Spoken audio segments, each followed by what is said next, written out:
So today we are going to discuss another lecture in our ASP.NET Core series and today we are going to discuss form tag helpers। और आज हम देखेंगे कि form tag helpers किस तरह से हम अपनी एप्लीकेशन के अंदर यूज़ कर सकते हैं और कौन कौन से form tag helpers हमारे पास अवेलेबल हैं। ठीक है, सो आपको जैसे पता है कि जिस भी एप्लीकेशन के अंदर अगर हम कोई भी MVC एप्लीकेशन बना रहे हैं या कोई भी वेब एप्लीकेशन बना रहे हैं तो उसमें जब हम यूज़र से इनपुट लेना चाहते हैं और यूज़र से कुछ काम परफॉर्म करना चाह रहे हैं तो उसके लिए हमें फॉर्म्स की नीड पड़ती है। ठीक है ना, कि हमें फॉर्म्स चाहिए होते हैं क्योंकि हमें डेटा कलेक्ट करना है। लाइक अगर हमें डेटा इंसर्ट करना है, डेटा डिलीट करना है या हमें डेटा को अपडेट करना है, फाइल अपलोड करनी है, सो इन सब के लिए हमें फॉर्म की नीड होती है।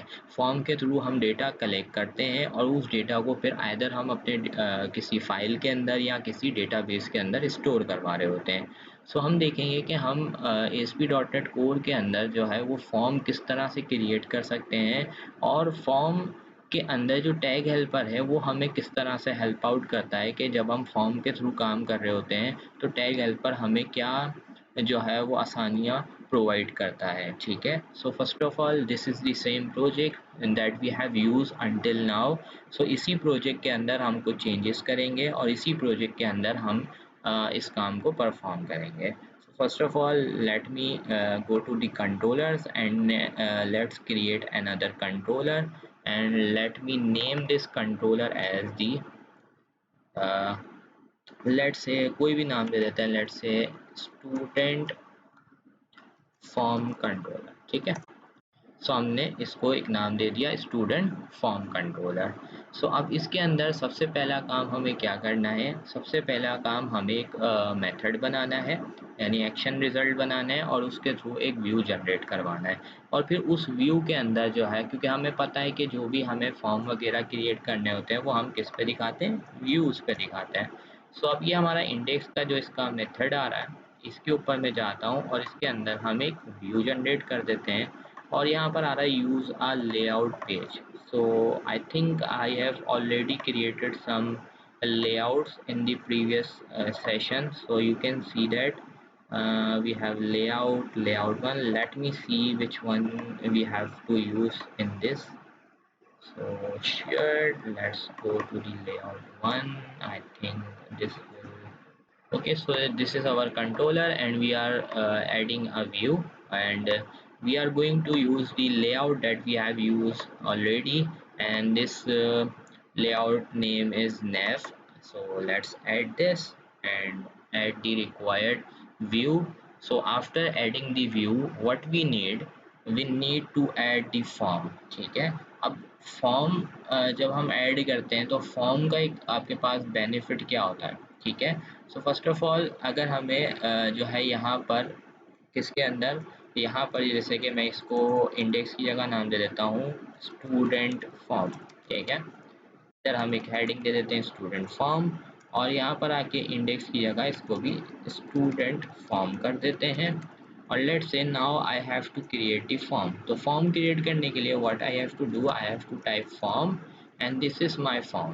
ठीक है, ये मेरा फॉर्म है। ठीक है, जिसके ऊपर जो है वो फॉर्म क्रिएट करना चाह रहा हूँ। ठीक है, अब फॉर्म के साथ आपको पता है हमारे पास एक ऑप्शन होता है एक्शन। ठीक है, सो एक्शन कैसे प्रोवाइड किया जाएगा। ठीक है, आपको याद हो अगर आप फेमिलियर है ASP.NET MVC के साथ, तो ASP.NET MVC के अंदर हम जो है किनको यूज़ करते थे, HTML हेल्पर मेथड्स को यूज़ करते थे फॉर्म क्रिएट करने के लिए। लेकिन ASP.NET कोर के अंदर आपको एक और आसानी प्रोवाइड की गई है कि आप HTML के कंट्रोल्स को यूज़ करते हैं और फिर टैग हेल्पर। ठीक है, यानी टैग हेल्पर क्या है, आपके पास एट्रीब्यूट्स की तरह काम करते हैं। यानी यहाँ पर मैं जब लिखूँगा ASP करके और यहाँ पर देखें जैसे ही मैं ASP टाइप करूँगा और उसके बाद ये लिखा हुआ है ASP कंट्रोलर। इसी तरह से अब मेरे पास यहाँ पर जो है एक और ऑप्शन मिलता है ASP एक्शन। ठीक है, देन मेरे पास यहाँ पर होता है मेथड पोस्ट। तो अब आप यहाँ पर देख सकते हैं कि ये वाले फॉर्म को लिखने का जो तरीका है वो कितना आसान है। ठीक है, जबकि अगर हम इससे पहले जब किस पे काम करते थे, HTML हेल्पर मेथड्स को यूज़ करते थे, तो उसके अंदर थोड़े से प्रॉब्लम्स क्या आते थे, उसके अंदर ये प्रॉब्लम आते थे कि हम लोग जब एडिशनल CSS या एडिशनल एट्रीब्यूट्स ऐड करना चाहते थे तो हमें बहुत डीप डाउन उसके जो आपके पास एक्सटेंडेड वर्जन होते थे उन मेथड्स के, उनको भी पढ़ना पड़ता था। अब यहाँ पर टैग हेल्पर की मदद से हमें क्या मिलता है फ़ायदा, कि यहाँ पर हमें ऑलरेडी एट्रीब्यूट्स वो मिल जाते हैं जिनकी मदद से हम ईज़िली HTML के एट्रीब्यूट्स को भी यूज़ कर पाते हैं और ASP के जो टैग हेल्पर्स के एट्रीब्यूट्स हैं उनको भी यूज़ कर पाते हैं। ठीक है, अब उसके बाद आप देखिए मैंने यहाँ पर क्या किया है, यहाँ पर मैंने फॉर्म लिखा है। अब फॉर्म के अंदर हमने यूज़ किया है ASP डॉट कंट्रोलर। ठीक है, यानी हम दो टैग हेल्पर्स यूज़ कर रहे हैं। ठीक है, कंट्रोलर एंड एक्शन। ठीक है, अब ये स्पेसिफाई क्या करते हैं कि आप ये बताते हैं कि जब फॉर्म सबमिट होगा, यानी इस फॉर्म का जो डेटा है वो हमें कहाँ शेयर करना है, ठीक है, कहाँ भेजना है। सो यहाँ पर आप सिंपली कंट्रोलर का नेम दे देंगे। लेट्स से कि मेरे पास कंट्रोलर का नाम क्या है, स्टूडेंट फॉर्म। ठीक है, अभी मैंने इसका नाम यही रखा है, student form. And what is the action. ठीक है, तो लेट्स से मैंने यहाँ पर कह दिया मुझे इंडेक्स मेथड पे ही भेजना है। सो अगर अभी करंट कंडीशन के अंदर जब मैं इस को रन करूँगा, सो नाउ यू विल सी कि हमारे पास एक फॉर्म जो है वो क्रिएट होकर आ जाएगा। सो let me use the student form, enter. So now यहाँ पर आप देख सकते हैं कि ये तो नैप बार कहाँ से आ रही है, नैप बार से आ रही है, और ये स्टूडेंट फॉर्म की हेडिंग आ रही है। और यहाँ पर अगर मैं आपको व्यू पेज सोर्स में लेके जाऊँ तो यहाँ पर आप देखिएगा कि ये देखिए ये हमारा फॉर्म आ गया। अब आप इस फॉर्म पे एक चीज़ नोटिस करें कि जैसे ही मैंने ये फॉर्म यूज़ किया है तो इस फॉर्म के साथ मुझे क्या एक बेनिफिट मिला है कि एक तो मेथड का एट्रीब्यूट भी ऐड हो गया और साथ के साथ यहाँ पर एक्शन के अंदर इसने ऑलरेडी लिंक जनरेट कर दिया स्टूडेंट फॉर्म। क्योंकि आपको पता है कि हमारे पास जो इंडेक्स मेथड होता है वो आपके पास डिफ़ॉल्ट जो है वो एक्शन होता है, तो इसी वजह से स्लैश देकर आपके पास यहाँ पर इंडेक्स नहीं लिखा हुआ आ रहा। तो लेट से अगर मैं यहाँ से जाकर एक्शन का नाम लेट से कर देता हूँ create. So let's save this and run this again. So now let me verify this and now you can सी कि अब मेरे पास यहाँ पर एक्शन के अंदर क्या हो गया है, क्रिएट आ गया है। अब इसी तरह से सिमिलरली हम बाकी जो हमारे पास फॉर्म के कंट्रोल्स होते हैं लाइक इनपुट, ठीक है, इसी तरह से हमारे पास क्या होता है, हमारे पास टेक्स्ट बॉक्सेस होते हैं। ठीक है, हमारे पास रेडियो बटन है, टेक्स्ट एरिया है। ठीक है, इसके अलावा लेबल होते हैं, रेडियो बटन होते हैं, उनको भी हम क्या यूज़ कर सकते हैं अपने फॉर्म के अंदर यूज़ कर सकते हैं। हाँ, एक और चीज़ का जो आपको ध्यान रखना है कि अगर आप कंट्रोलर और एक्शन का नेम जो है वो पास नहीं करते तो बाय डिफ़ॉल्ट क्या हो जाता है कि जब आपका फॉर्म सबमिट होता है तो वो सेम एक्शन मेथड पे क्या करता है, डेटा को पोस्ट कर देता है। क्या कर देता है, डेटा को पोस्ट कर देता है। यानी कहने का मतलब क्या हुआ कि अगर हमने यहाँ से ये ASP कंट्रोलर और ASP एक्शन प्रोवाइड नहीं किया, यानी ये हमने नहीं किया, तो फिर क्या होगा, फिर हमारे पास इसी पर्टिकुलर एक्शन के ऊपर डेटा पोस्ट हो जाएगा। ठीक है, so now let discuss the input tag helper. तो इनपुट टैग हेल्पर जो है हमारे पास ASP.NET कोर के अंदर वो क्या करता है कि जो आपका HTML का इनपुट एलिमेंट है उसको एक मॉडल एक्सप्रेशन के साथ बाइंड करता है। सो लेट्स से कि अगर हम एक स्टूडेंट का फॉर्म बना रहे हैं और स्टूडेंट का डेटा अपनी एप्लीकेशन के अंदर स्टोर करना चाह रहे हैं, तो उसके लिए हमें क्या चाहिए, मॉडल्स की प्रॉपर्टीज़ चाहिए। यानी मॉडल, जब हम पहले भी ASP.NET MVC के अंदर काम करते थे तो हम क्या बनाते थे, मॉडल्स की प्रॉपर्टी, मॉडल के अंदर प्रॉपर्टीज़ बनाते थे और उसको अपने फॉर्म की जो हमारे पास मेथड होते थे उसके साथ बाइंड कर रहे होते थे। तो यहाँ पर भी जब हम इनपुट टैग हेल्पर को यूज़ करना चाह रहे हैं तो उसके लिए हमें अपने व्यू के ऊपर मॉडल को स्पेसिफाई करना पड़ता है। क्या करना पड़ता है, स्पेसिफाई करना पड़ता है। लाइक अगर मैं यहाँ पर यूज़ करूँगा इनपुट और here I have to use the type. ठीक है, अब यहाँ पर मुझे टाइप बताने की ज़रूरत नहीं है, just I have type ASP।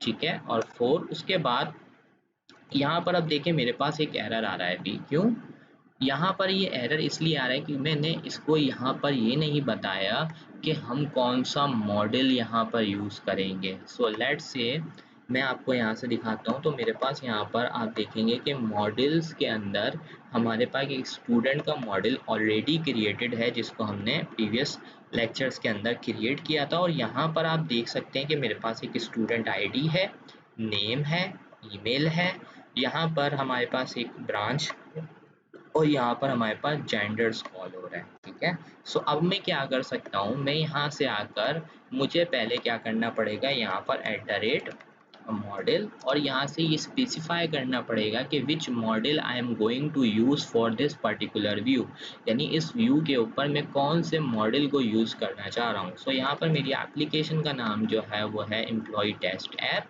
Dot models dot, अब कौन सा मॉडल यूज़ कर रहे हैं, student.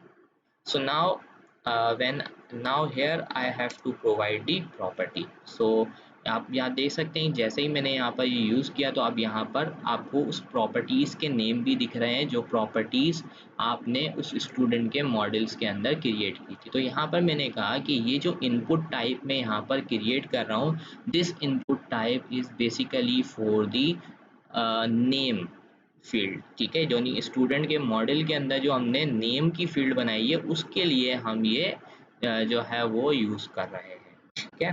So let's save this and run this. So now you can सी कि हमारे पास यहाँ पर एक टेक्स्ट बॉक्स आ गया है, और अगर हम व्यू पे सोर्स में जाते हैं, सो नाउ यू कैन सी कि हमारे पास इनपुट टाइप टेक्स्ट, ठीक है, उसके बाद आईडी और नेम, यानी देखें ये आईडी और नेम कहाँ से ले रहा है, ये आईडी और नेम जो ले रहा है वो आपके पास स्टूडेंट के मॉडल से गेट कर रहा है। कहाँ से गेट कर रहा है, स्टूडेंट के मॉडल से गेट कर रहा है, ठीक है। इसी तरह से let's say if I want to use the label here, यानी मैं यहाँ पर लेबल स्पेसिफाई करना चाह रहा हूँ, तो लेबल स्पेसिफाई करने के लिए भी what I have to do, I have to use the label tag, and now in the label what I have to do, I have to use the ASP for and name. So now this particular label is also referring to this model property, यानी ये जो आपके पास label create हुआ है ये भी किसको refer कर रहा है, यहाँ पर ये भी आपके पास इस मॉडल की प्रॉपर्टी को रेफर कर। सो नाउ यू कैन सी के जैसे ही मैंने यहाँ से इसको रिफ्रेश किया तो हमारे पास यहाँ पर लेबल भी जनरेट हो गया है। So similarly what we can do, we can also create text area if we want to, ठीक है। so हम यहाँ पर text area भी यूज बना सकते हैं, और text area बनाने के लिए we have to use the similar approach here, and after adding the text area, now here we have to use this sp4, and now we have to specify for which field we are going to use this particular text area. So let's say कि मैंने email के लिए अभी specify कर दिया कि मैं यहाँ पर ईमेल के लिए टेक्स्ट एरिया यूज़ करना चाह रहा हूँ। इसी तरह से मैं लेबल्स क्रिएट करता जाऊँगा और उन लेबल्स को भी यहीं पर इसी तरह से यूज़ कर सकता हूँ। उसके बाद हमारे पास आता है क्वेश्चन कि how we can use the select tag helper. तो अगर हमें सिलेक्ट को यूज़ करना है तो सिलेक्ट के लिए भी हम सिमिलर अप्रोच यूज़ करेंगे। सो first of all let us add the select tag, and in the select tag we have to specify this ASP4, and now here we have to specify the property, but let's say okay, we don't want to use the property. What we can do here, we can use the simpler approach, that is we can provide like this, we can provide like this, let's say name equals to branch, and I will show you another way how we can add this select list through the model, but this is the simpler approach, and here we can use the different option like value 0, and let's add none, and here just copy paste this, and here I'm using SEC. Okay, so I'm going to use only two here, and last but not the least, let's say we want to use the radio button, we can also use the radio button. How we can use the radio button, very simple, we have to use the input type radio, and we have to provide the radio button control here, okay. So now let's run this again and I will show you the result. Now you can see we are getting the text area here, and here you can see we are getting the select list. So now what I am going to do here, I will remove this particular uh, controls from here, and let's complete an example and provide a form here. ठीक है, so अब हम एक example को पूरा करते हैं और यहाँ पर एक form create करने की कोशिश करते हैं. So first of all, what we have to need, we need here, we need a model here, and we have already specified the model, and in the model you can see we have student ID, name, email, branch and gender. And let's say I'm not going to use the branch here. Let's say I'm going to use here the address field here. Okay, so here I'm going to use as address field, and here you will be confusing what is gender here. So this is a gender, and basically in the gender class we have created a enum, and in the enum we have provided two values, male and female. This is for the radio button. ठीक है, radio button को create करने के लिए what we are going to do, हम gender को यहाँ पर यूज़ कर लेंगे, यानी इनम एक क्रिएट कर दिया, उसके अंदर वैल्यूज़ दो प्रोवाइड कर दी हैं, और उसके बाद अब हम यहाँ पे स्टूडेंट के मॉडल के अंदर उसकी लिस्ट को कॉल कर रहे हैं. ठीक है, so now what we are going to do, हम यहाँ पर आएंगे और क्या क्रिएट करेंगे, हम क्रिएट करेंगे अपना फॉर्म. ठीक है, अच्छा एक और चीज़ का आपको ध्यान रखना है कि क्योंकि हम टैग हेल्पर्स को यूज़ कर रहे हैं, तो टैग हेल्पर्स को आप जब यूज़ करते हैं तो आपकी व्यू इंपोर्ट फाइल के अंदर आपके पास ये दो जो कोड है लाइन आपके पास लाजमी इंक्लूड होने चाहिए, otherwise you will not be able to use the tag helpers. ठीक है, तो अगर टैग हेल्पर को यूज़ करना है तो आपके पेज के अंदर, आपके प्रोजेक्ट के अंदर व्यू इंपोर्ट की फाइल के अंदर ये दो लाइंस लाजमी ऐड होनी चाहिए, otherwise you will not be able to use this particular model or tag helpers. ठीक है, so now what I am going to do here, let's come again here, and now we will build the form here. Okay, I'm just okay, so now here I'm going to create a div for a particular field. Let's name class, and let's say form group, and here I'm going to use the label and ASP4, and this is for the name property, and let's say we are going to use the class, let's say sm2 call form label. Okay, so after this I am going to add another div. This div will be of class call sm10, and in this particular div I am going to create a input type ASP4, and this is for the name property, and here I am going to use a class that is form control, and you can also specify the placeholder if you want. ठीक है, सो ये हमने यहाँ पर एक particular form का जो हमारे पास फील्ड थी, हमारे पास कितनी फील्ड्स हैं, अभी आपको मैंने स्टूडेंट के जो हमारे पास स्टूडेंट का मैंने आपको मॉडल दिखाया था उसके अंदर मैंने फील्ड्स शो की थी. ठीक है, तो उसके अंदर आपने देखा था कि हमारे पास कितनी फील्ड्स थी. अब उन फील्ड्स को यूज़ करने के बाद अब यहाँ पर हम स्पेसिफाई कर रहे हैं और उसके लिए हम फॉर्म क्रिएट कर रहे हैं. सो हमने यहाँ पे नेम के लिए क्रिएट कर लिया. अब उसके बाद हम यहाँ से इसको कॉपी करते हैं, let's paste this. So now this is for the email, and this is for the email. So let's control space and email, and placeholder में मैं pass कर देता हूँ email. Okay, so we have created the two form controls. So now third one is the let's say we have the address field. Okay, address field को हम last में बनाते हैं. ठीक है, but here let's say I am going to use gender. So for the gender that is gender, and this is now here we need some changes. ठीक है, सो अब यहाँ पर कुछ चेंजेस चाहिए क्योंकि रेडियो बटन है, और रेडियो बटन के लिए मैंने आपको बताया था कि जब हम अपने कहाँ गए थे, मॉडल के अंदर गए थे, तो उसके लिए हमने एक इनम यूज़ किया था। क्या यूज़ किया था? एक इनम को यूज़ किया था। उस इनम को अब हमें यहाँ पर कॉल करना है। सो यहाँ पर आते हैं स्टूडेंट के अंदर, और यहाँ पर आप देख सकते हैं कि भाई ये हमारे पास यहाँ पर ये जेंडर आ रहा है, तो अब इसको कॉल करना है। सो फर्स्ट ऑफ ऑल हमें थोड़ी सी मॉडिफिकेशन हमारे कंट्रोलर में भी करनी पड़ेगी। तो ये कंट्रोलर जो हमारा है यहाँ पर, क्योंकि हमें क्या शो करने हैं, जेंडर्स वहाँ पर दिखाने हैं, तो उसके लिए जेंडर्स को शो करने के लिए फर्स्ट ऑफ ऑल हमें जेंडर की जो वैल्यू है वो कहाँ से पास करनी पड़ेगी, कंट्रोलर के एक्शन मेथड से पास करनी पड़ेगी।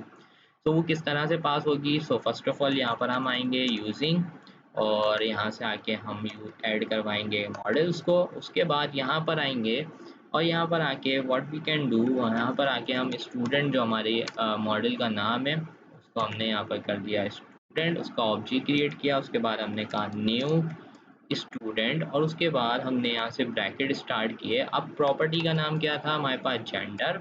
और हमने कहा ये जेंडर की जो प्रॉपर्टी है इसको वैल्यू कहाँ से मिलेगी? इनम डॉट, यहाँ पर हमारे पास एक मेथड होता है गेट वैल्यूज, और ये वैल्यूज हम कहाँ से ला रहे हैं? इनम से ला रहे हैं। और इनम जो हमने क्रिएट किया हुआ है वो कहाँ से मिल रहा है? उसकी जो फाइल हमने क्रिएट की हुई थी किस नाम से? जेंडर के नाम से। ठीक है, उसको हम यहाँ से करेंगे कास्ट,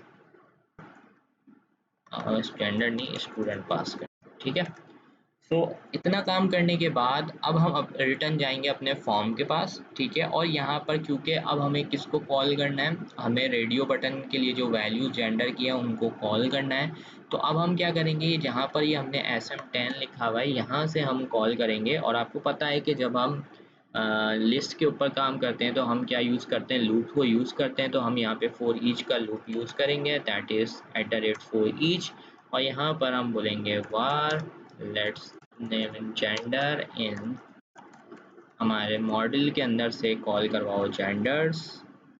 ठीक है, ये हमें यहाँ से मिलेंगे, और यहाँ पर आके अब इसके अंदर ये हमारा ये जो इनपुट टाइप है यहाँ पर आ जाएगा। और इस इनपुट टाइप के अंदर अब हमें क्या यूज़ करना है? लेबल यूज़ करना है। क्या यूज़ करना है? लेबल यूज़ करना है। ठीक है, तो हमने यहाँ पर देखिए फॉर्म ग्रुप बनाया है। ठीक है, उसके बाद हमने यहाँ पर लेबल बनाया है जेंडर।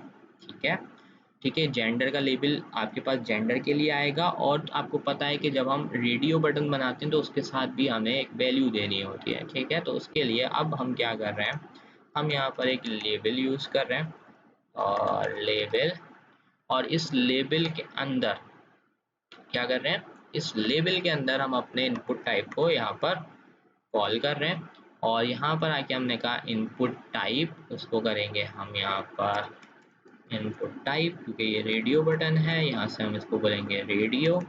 और उसके बाद यहाँ पर हमारे पास हमने इसको बोल दिया ASP4, किसके लिए बना रहे हैं? जेंडर के लिए बना रहे हैं। ठीक है, और क्लास हमने यहाँ पर हटा दी। ठीक है, क्लास हम यहाँ पर कोई नहीं लगा रहे। ठीक है, उसके बाद हमारे पास यहाँ पे प्लेस होल्डर को भी हम यहाँ से हटाएंगे।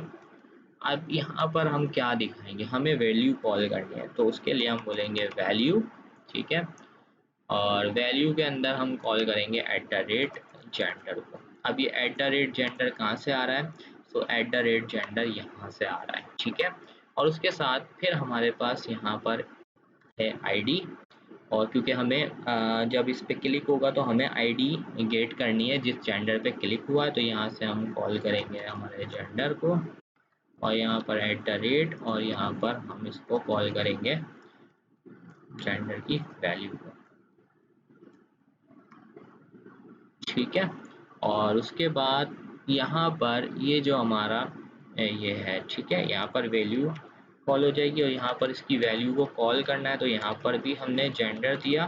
ठीक है, और उसके बाद लेबल, और यहाँ पर हम इसको BR दे देते हैं, और उसके बाद हमारा लेबल क्या हो रहा है, यहाँ से लेबल क्लोज हो रहा है। ठीक है, तो ये हमने सारा काम किया है रेडियो बटन के लिए। ठीक है, उसके बाद रेडियो बटन क्रिएट करने के बाद अब हमें क्या क्रिएट करना है, जब हमने रेडियो बटन क्रिएट कर लिया तो उसके बाद अब हमें यहाँ पर क्या चाहिए, अब हमें यहाँ पर एड्रेस के लिए क्या चाहिए था, टेक्स्ट एरिया रिक्वायर्ड है। क्या रिक्वायर्ड है?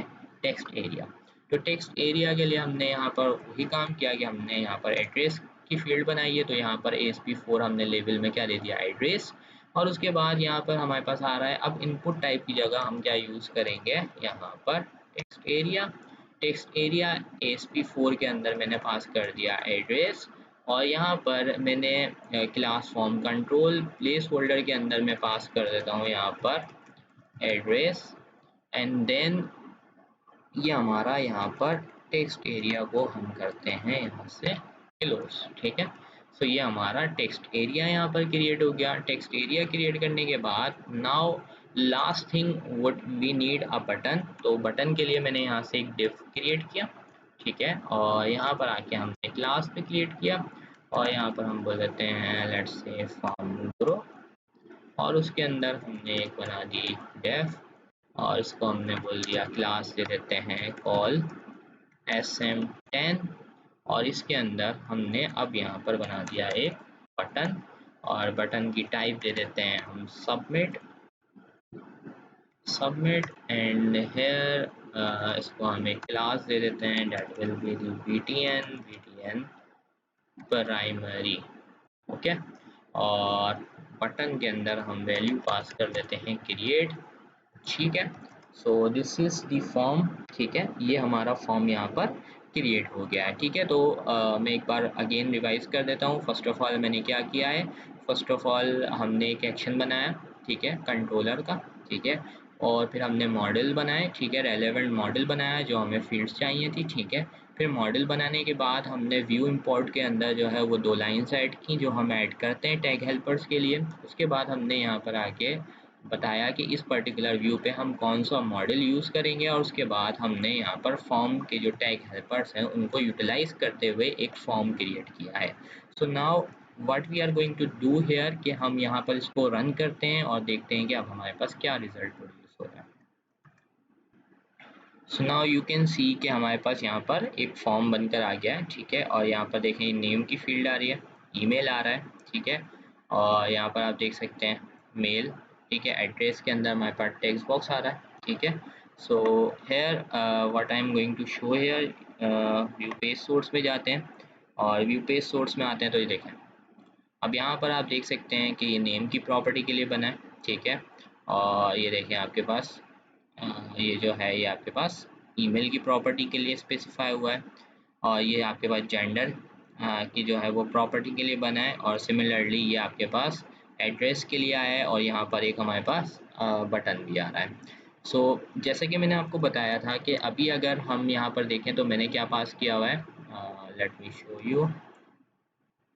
क्रिएट के बटन पे क्लिक करता हूँ तो what is going to happen here कि आप देख सकते हैं कि इसने सबमिट बटन पे क्लिक होने पर हमें कहाँ ट्रांसफ़र किया है, क्रिएट के मेथड के ऊपर ट्रांसफ़र किया है। सो अगर अभी हम अपने स्टूडेंट कंट्रोलर के अंदर जाते हैं तो यहाँ पर हमारे पास कोई भी क्रिएट का मेथड मौजूद नहीं है। सो जिस तरह से मैंने आपको बताया था कि अगर हम यहाँ पर लेट से स्पेसिफाई नहीं करते फॉर्म के अंदर ना एक्शन ना कंट्रोलर का नेम, सो क्या होगा, डिफ़ॉल्ट जो जिस मेथड के अंदर जिस व्यू के ऊपर अभी हम करंटली मौजूद हैं वही वाला जो व्यू है उसी मेथड के उसी पर्टिकुलर व्यू के ऊपर आपके पास पोस्ट हो जाएगा डेटा। देखें मैं क्रिएट पे क्लिक करता हूँ तो अभी देखें अब मेरे पास ये कहाँ पर भेज रहा है, इस पर्टिकुलर एक्शन मेथड के ऊपर ही मुझे रीडायरेक्ट कर रहा है, ठीक है। तो अगर हमने कंट्रोलर यानी फॉर्म के अंदर ये जो ASP कंट्रोलर का जो हमारे पास टैग हेल्पर है इसके अंदर अगर हमने ये स्पेसिफाई किया हुआ है कि कंट्रोलर का नेम और एक्शन का नेम, तो फिर ये हमारे पास सबमिट होने पर क्या करेगा, वहीं पर हमें ट्रांसफ़र करेगा। अच्छा, स्टार्टिंग में मैंने आपको बताया था कि हम सिलेक्ट लिस्ट भी क्रिएट कर सकते हैं। तो सिलेक्ट लिस्ट क्रिएट करने के लिए मैंने यहाँ पर एक एग्जांपल आप लोगों के लिए रखी है कि लेट्स से कि मैंने यहाँ पर क्या किया हुआ है, यहाँ पर देखें ब्रांच का भी मैंने एक इनम बना के रखा हुआ है, ठीक है। लेट्स से कि मैं डिपार्टमेंट्स को कॉल करना चाह रहा हूँ और सिलेक्ट लिस्ट के अंदर डिपार्टमेंट्स शो करना चाह रहा हूँ, ठीक है। सो उसके लिए मैंने यहाँ पर क्या किया हुआ है, मैंने सिंपली एक इनम बना के रखा हुआ है ब्रांच का, ठीक है, और उसको अपने स्टूडेंट के मॉडल के अंदर कॉल किया हुआ है, ये देखें पब्लिक ब्रांच, ठीक है, और ये ब्रांच, ठीक है, इसको कॉल किया हुआ है। अच्छा अब देखिए जेंडर को इस तरह से कॉल किया हुआ है लेकिन ब्रांच को मैंने इस तरह से कॉल किया हुआ है। तो दोनों तरीके हैं, आप इस तरह से भी कॉल कर सकते हैं, ठीक है, और आप इस तरह से भी कॉल कर सकते हैं। तो अब मैं आपको दिखाऊंगा कि सिलेक्ट लिस्ट के अंदर हम किस तरह से जो है वो उसको कॉल करेंगे। अच्छा, सिलेक्ट लिस्ट में एक बड़ा बेनिफिट ये है कि सिलेक्ट लिस्ट, क्योंकि आपके पास जो आपके पास सिलेक्ट होता है वो आपके पास लिस्ट को एक्सेप्ट कर लेता है, ठीक है। यानी आपके पास जो ASP.NET है वो क्या करते हैं, आपका टैग हेल्पर जो है वो आपको ASP आइटम के नाम से जो है ना वो एक प्रोवाइड करता है मेथड, ठीक है। मतलब एक टैग हेल्पर प्रोवाइड करता है जिसके अंदर आप लिस्ट पास कर सकते हैं।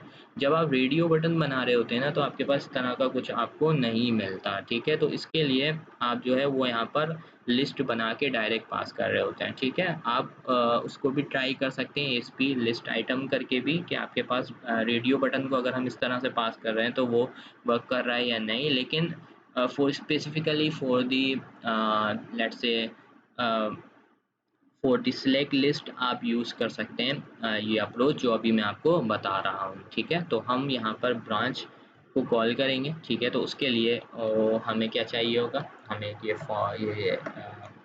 चाहिए होगा, ठीक है। तो यहाँ से मैंने एक डिफ कॉपी किया, अब मैंने यहाँ पर बोल दिया this is for the branch, ठीक है। और उसके बाद अब यहाँ पर मुझे क्या बनानी है, सिलेक्ट लिस्ट कॉल करनी है इस डिफ के अंदर।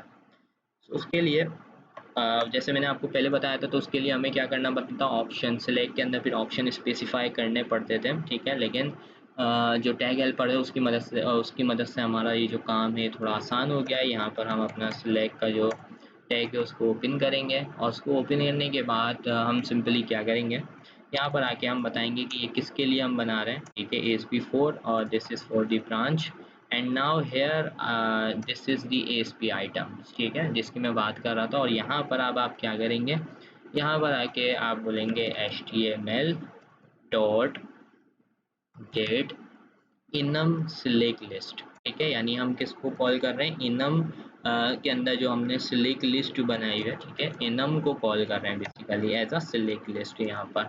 और कौन सी इनम को कॉल कर रहे हैं, ब्रांच की, ये देखें, ठीक है। और ये ब्रांच की इनम यहाँ पर मैंने क्रिएट की हुई है, जिसके अंदर वैल्यूज़ हैं नन, IT, फाइनेंस, CT, जो भी आप वैल्यू स्पेसिफाई करना चाहें। लेट से आप बोल सकते हैं कि भाई यहाँ पर डिपार्टमेंट सेलेक्ट करना था, या आपके पास हो सकता है कि आप जो है वो जेंडर वाला काम रेडियो बटन में नहीं देना चाह रहे हैं, आप सिलेक्ट लिस्ट में देना चाह रहे हैं, तो उसमें भी आप इसको यूज़ कर सकते हैं, ठीक है। So that is also the possibility. तो यहाँ पर आते हैं हम अपने फॉर्म की तरफ। तो यहाँ पर देखिए मैंने कॉल किया HTML dot gate enum select list और ब्रांच। अब यहाँ पर होगा क्या कि ऑल आपके पास जब हम इसको कॉल करेंगे तो ऑटोमेटिकली ये क्या कर देगा, हमारे पास ऑप्शंस जो है वो खुद ही क्रिएट कर देगा। So let me run this and show you the result. So now you can see this is our form, ठीक है। So now this is the form, और यहाँ पर आप देख रहे हैं सिलेक्ट लिस्ट आ गई है, और इसके अंदर वो सारी वैल्यूज आ रही हैं जो हमारे इनम के अंदर मौजूद थी। देखें नन, यहाँ पर IT, ठीक है। आपके पास देखें फाइनेंस लिखा हुआ है, CT लिखा हुआ है, यहाँ पर जेंडर भी आपके पास देखें दोनों आ रहे हैं फैच होकर। यहाँ पर आपके पास टेक्स्ट एरिया बनकर आ रहा है, यहाँ पर आपके पास ईमेल आ गया, उसके बाद यहाँ पर आपने एक टेक्स्ट बॉक्स बनाया। इसी तरह से हमने बटन बनाना क्रिएट करना देखा, लेबल्स को यूज़ करना देखा कि हम लेबल्स को किस तरह से यूज़ कर सकते हैं, ठीक है। सो आज के इस लेक्चर के अंदर हमारा जो टॉपिक था उसके अंदर हमने यही सीखना था कि हम किस तरह से जो है ना ASP.NET कोर के अंदर ASP.NET फॉर्म टैग हेल्पर्स को यूज़ करते हुए फॉर्म किस तरह से क्रिएट कर सकते हैं। तो आज के इस लेक्चर में हमने फॉर्म्स को जो है वो क्रिएट करना सीखा। So now in the next lecture we are going to understand how we can process this data from the form, ठीक है। यानी ये जो फॉर्म से हमें डेटा कलेक्ट होगा तो इस डेटा को हम किस तरह से यूटिलाइज कर सकते हैं, जो हम नेक्स्ट लेक्चर में सीखेंगे। सो आज के इस लेक्चर में इतना ही, इंशाल्लाह नेक्स्ट वीडियो में मिलते हैं, तब तक के लिए अल्लाह हाफिज़।